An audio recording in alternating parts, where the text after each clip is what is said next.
y hasta ahora ya tenemos en línea vía Zoom a nuestro primer invitado de la mañana de hoy. Se trata de Elías Rodríguez, presidente de Cavempre. Y es que en Venezuela el emprendimiento se ha convertido en una palabra cada vez más presente en la vida cotidiana.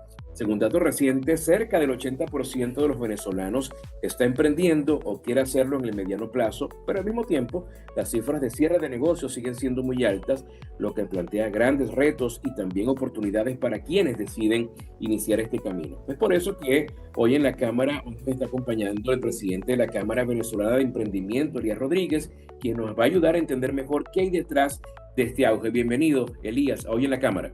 Muy buenos días y gracias por la invitación. Sí, efectivamente, esas cifras que acabas de mencionar son ciertas. Al punto que Venezuela está posicionado como uno de los países más emprendedores del mundo. Hoy ocupamos el puesto 9 según las últimas mediciones del Medidor Global de Emprendimiento. También es cierto, si bien tenemos una altísima población, la población económicamente activa, estamos cerca de 8 millones de personas que están emprendiendo o quieren emprender en el mediano plazo. Esos modelos de negocios que inician el 1 de enero de este año, solo el 15% de ese universo del 80 logra culminar o cerrar este año con éxito. Y de ese 15, menos del 5% logra alcanzar los 3 años. Esas tasas de deserción, por no referirnos a ellas de otra manera, se deben a grandes factores, haciendo a un lado todo el tema de las vicisitudes o los retos que se enfrentan a diario a nivel nacional. El primer factor o la primera debilidad de estos modelos de negocio es que sus líderes no están conscientes o no están formados para afrontar esos retos. Es algo que nosotros consideramos que es fundamental, porque muchas personas piensan que impulsar un modelo de negocio o emprender o montar un negocio, bien sea de productos o de servicios, es algo sumamente simple, donde contratan a un personal especializado y delegan en ellos toda responsabilidad, haciéndose ellos a un lado, desconectándose un poco de ese modelo de negocios. La formación es fundamental, ya que el emprendimiento y todo lo que el sector de tanto productos o servicios en general demanda, que todos esos líderes de negocios deben dedicarse o enfocarse en el impulso de esas empresas 24/7 los 365 días del año. Mira, una pregunta, Elías, porque estas cifras son interesantísimas. El 80% del venezolano está emprendiendo. Ya nos diste también un desglose de cuál es el resultado o el aguas abajo de ese 80%, pero te pregunto, ¿cómo interpretas este dato?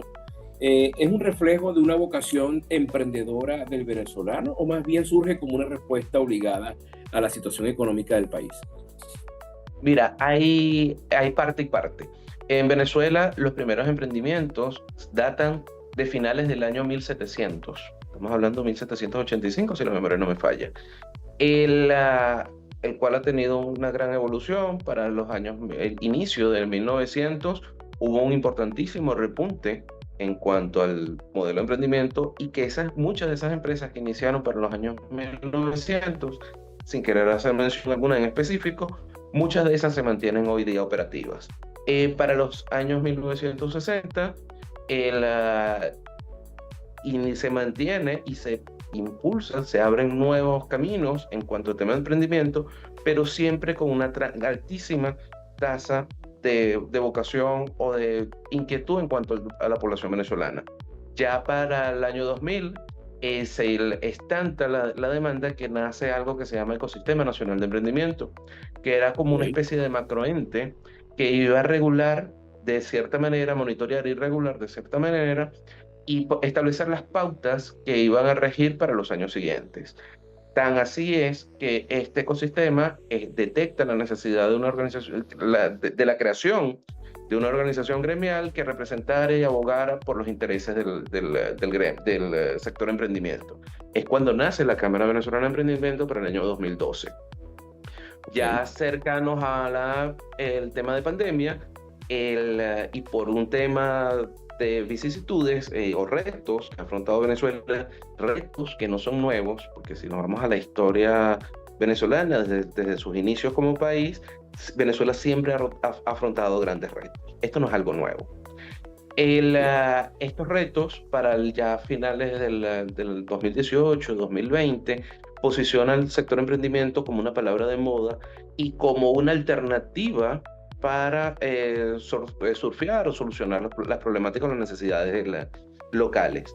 Aquí surge dentro del emprendimiento o del ecosistema de la evolución, mejor dicho, del emprendimiento en Venezuela, algo que es de ese 80% representa el 91% en cuanto a la iniciativa del por qué emprender, que es los emprendimientos por necesidad. A esto se refiere que las personas se educan en este sector porque requieren completar sus ingresos. Esto también genera grandes alarmas a nosotros en lo interno, porque cuando un modelo de negocios nace o sus objetivos principales o uno de sus objetivos principales persigue el dinero como meta, bien sea para satisfacer una necesidad, bien sea para comprarle los 4 cauchos al carro o los 2 cauchos a una moto, cuando esa persona logra alcanzar ese objetivo, esa meta o satisfacer esa necesidad inicial, el modelo de negocios pasa a un segundo plano y termina desvirtuándose en el camino. Cuando las personas, y es a lo que nosotros apostamos siempre, se enfocan o emprenden un modelo de negocio, de producto, bien sea de servicios, enfocados o impulsados por la pasión, por su deseo de hacer, por su deseo de independizarse, por sus gustos, por sus aficiones, esa pasión, ese compromiso que ellos tienen sobre esa idea o ese proyecto, los hace más fuertes, los hace superar los obstáculos que se presentan en el camino y al final del día terminan apalancándose en el mercado. Mira, acabas de mencionar un punto que es importantísimo, Elías. ¿Hasta qué punto, hablando un poco de la pasión, de la constancia, de todo lo que, de esas cualidades que debes tener al momento de emprender, hasta qué punto la formación empresarial y la validación previa de las ideas marcan la diferencia entre un emprendimiento que sobrevive y otro que fracasa? Mira, son absolutamente necesarias y determinantes, a nuestro parecer. Incluso cuando nosotros marcamos esa ruta, sobre todo con las personas que se nos acercan y nos consultan, mira, yo quiero hacer, pero no tengo ni idea ni siquiera por dónde empezar. No tengo ni siquiera una idea. Yo personalmente yo les digo, excelente, me parece genial que quieras hacerlo y sobre todo que ya lo tengas, que estés consciente y que ya sea una decisión tomada. El tema de la Claro. idea, la idea o el modelo de negocios es algo que hasta cierto punto vendría a ocupar un segundo lugar. ¿Por qué? Porque consultando en Google o en cualquier herramienta de inteligencia artificial, estas te van a arrojar N cantidad de ideas de emprendimiento. Pero esas ideas tienen, si no van acompañadas de esa determinación y de esa voluntad de hacer, nunca se van a apalancar. ¿Cómo les recomiendo yo o qué herramientas les sugiero a estos emprendedores que quieren iniciar y no tienen ni idea ni siquiera por dónde empezar? Que identifiquen una necesidad local, regional o nacional que tiene el país. Si bien es cierto que hoy afrontamos muchos retos, por no utilizar otra terminología, esos retos se pueden transformar en oportunidades para todos. ¿Por qué? Porque son tantas las necesidades que tiene hoy nuestro país que en la medida que cada una de las personas, y estamos hablando del 80% de la población, se decida efectivamente ir solucionando una a una, no solo van a solucionar, a darle respuesta a esa necesidad nacional, regional, municipal o incluso local, sino que también les va a permitir apalancarse y como consecuencia monetizar esa solución. Como segundo lugar, una vez que ya tienes identificada, tienes concebido o tomada la decisión, la firme decisión de emprender y tienes identificada esa necesidad, lo segundo que les recomiendo es que se apalanquen con personas que de verdad les sumen. Ese equipo de trabajo fundacional, esos socios con los que ellos van a trabajar, deben ser complemento de lo que ellos desarrollan.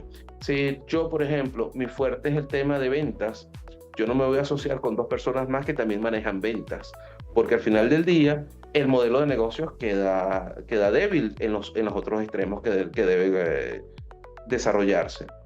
Correcto. Una vez que ya consolidas ese modelo de negocio, ese equipo de trabajo, que también siempre recomiendo que se apalanquen al menos en 2 personas adicionales, no emprendan solos, porque el camino y las dificultades se exponencian, es que se formen en el área gerencial, en el área de ventas, en todo que el universo de ofertas de emprendimiento que existen en el mercado.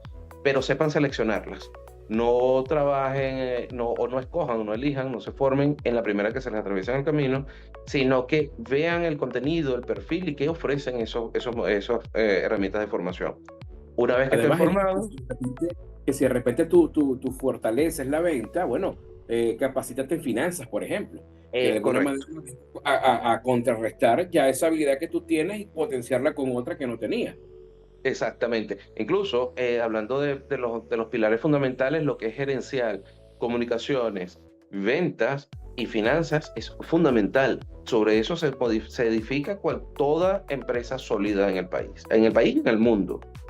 Una vez que ya está formado, lo importantísimo, la fase crucial de todo esto y que va a determinar si ese modelo es o no exitoso, es validar esa idea de negocios. Construir algo que se llama producto mínimo viable, que no es más que un borrador o una maqueta del producto o servicio que quieres presentar y lo vas a ofrecer, lo vas a visibilizar ante el nicho o el sector donde tú quieres abordar. Y es el público el que te va a decir no que le van a robar la idea, sino que le van a decir si ese producto o ese servicio que ellos en su cabeza lo ven como genial, realmente lo es y que el público esté dispuesto a comprarlo, a invertir, a utilizarlo y a satisfacer sus necesidades con base a ese. Una vez que ya está todo esto hecho, es cuando deben iniciar el tránsito sobre la formalidad, formalizar esos modelos de negocios, iniciar operaciones y todo lo demás. Diría, finalmente, destacabas que las mujeres lideran ligeramente el emprendimiento en Venezuela, con una participación casi a la par de los hombres. Ahora te pregunto, ¿qué explica este dinamismo femenino y qué oportunidades representa para el futuro del ecosistema emprendedor en el país?